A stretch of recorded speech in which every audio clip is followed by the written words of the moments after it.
ધોરાજી ડેપોની બસ બની તિરંગામય। પીપળાણા રાજકોટ રૂટની બસને શણગારી કંડક્ટરે અનોખી રીતે 80માં સ્વાતંત્ર્ય પર્વની ઉજવણી કરી। રાજકોટ જિલ્લાના ધોરાજી એસટી ડેપો દ્વારા 80માં સ્વાતંત્ર્ય પર્વની અનોખી રીતે ઉજવણી કરવામાં આવી છે। પીપળાણાથી રાજકોટ રૂટ પર ચાલતી લોકલ એસટી બસને તિરંગા, રાષ્ટ્રધ્વજ, ફૂલહાર અને ફુગ્ગાઓથી આકર્ષક રીતે શણગારવામાં આવી હતી। મુસાફરોને આવકારી દેશભક્તિના માહોલ વચ્ચે સ્વાતંત્ર્ય દિવસની હર્ષોલ્લાસભેર ઉજવણી કરવામાં આવી હતી। જીએસઆરટીસી એટલે કે ગુજરાત રાજ્ય માર્ગ વાહન વ્યવહાર નિગમ દ્વારા પ્રજાની સેવા સાથે દેશભક્તિના અનોખા રંગો જોવા મળ્યા છે। આજરોજ 15મી ઓગસ્ટ 80માં સ્વાતંત્ર્ય પર્વ નિમિત્તે દેશના વીર જવાનોના બલિદાનને યાદ કરવા અને દેશવાસીઓને પર્વની શુભકામના પાઠવવા એક પ્રેરણાદાયી પહેલ કરવામાં આવી હતી।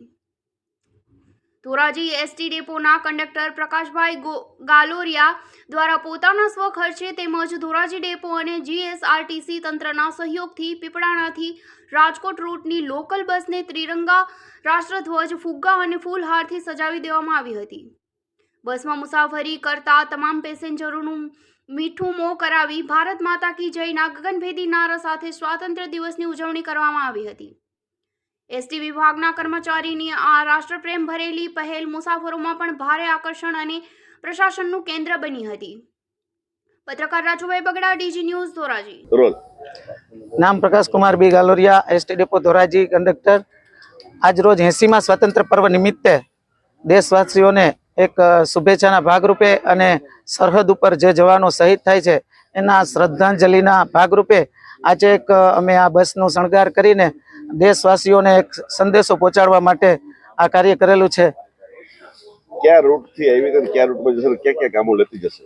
બસ પીપળાણાથી ઉપડીને રાજકોટ સુધી જશે અને લોકલ રૂટની બસ છે, જેતપુર, વીરપુર, ગોંડલ, રાજકોટ સુધી આ બસ જશે।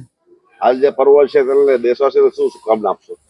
દેશવાસીઓને આજે આપણે જે 80 વર્ષ પૂર્ણ થયા છીએ, એક સ્વતંત્રતા મળી છે, તો એ વીર જવાનો જે આપણા સરહદ ઉપર જે રક્ષા કરી રહ્યા છે એના માટે ખાસ આપણે એક આ શ્રદ્ધાંજલિ રૂપે આ ભાગ લેવો જોઈએ। સ્વતંત્ર પર્વની હર્ષભેર, ઉલ્લાસભેર આ ઉજવણી કરવી જોઈએ।